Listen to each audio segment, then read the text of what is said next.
চাঁদপুরের মেঘনা নদীতে থেমে থাকা পণ্যবাহী জাহাজ থেকে ৫ জনের মরদেহ উদ্ধার করা হয়েছে।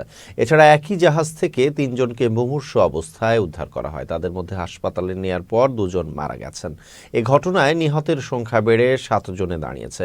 নিহতরা হলেন জাহাজের মাস্টার কিবরিয়া, ইঞ্জিন চালক সালাউদ্দিন, সুকানি আমিনুল মুন্সি, গ্রিজার সজিবুল আজিজুল ও মাজেদুল ইসলাম। নিহত একজনের নাম জানা যায়নি। আরও আহত ব্যক্তি হলেন জুয়েল। আহত ও নিহত ব্যক্তিদের বাড়ি নড়াইল জেলায়। সোমবার দুপুরে জাহাজ থেকে মরদেহগুলো উদ্ধার করা হয়। চাঁদপুর সদর থানার মেঘনা নদীতে জাহাজটি নোঙর অবস্থায় ছিল। নৌপুলিশ সুপার সৈয়দ মুশফিকুর রহমান জানান, জাহাজটি চাঁদপুর সদর থানার মেঘনা নদীতে নোঙর করা অবস্থায় ছিল। সেটিতে সার পরিবহন করা হচ্ছিল। নিহত ব্যক্তিরা নৌযানটির চালক ও অন্যান্য কর্মী হতে পারেন। দেশীয় অস্ত্র দিয়ে তাদের আঘাত করা হয়েছে বলে ধারণা করা হচ্ছে। মেঘনা নদীতে আল বাখেরা নামক একটি কার্গো জাহাজে 5টি লাশ পড়ে আছে।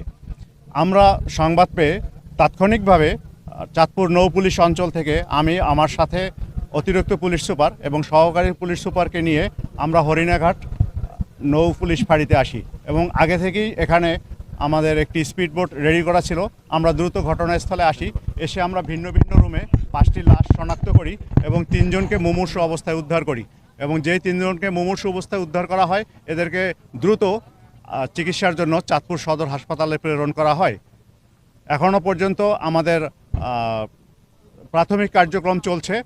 আপাত দৃষ্টিতে মনে হচ্ছে যে দেশীয় অস্ত্র দ্বারা এদেরকে আঘাত করে মারা হয়েছে এবং ভিন্ন ভিন্ন রুমে পাওয়া গেছে।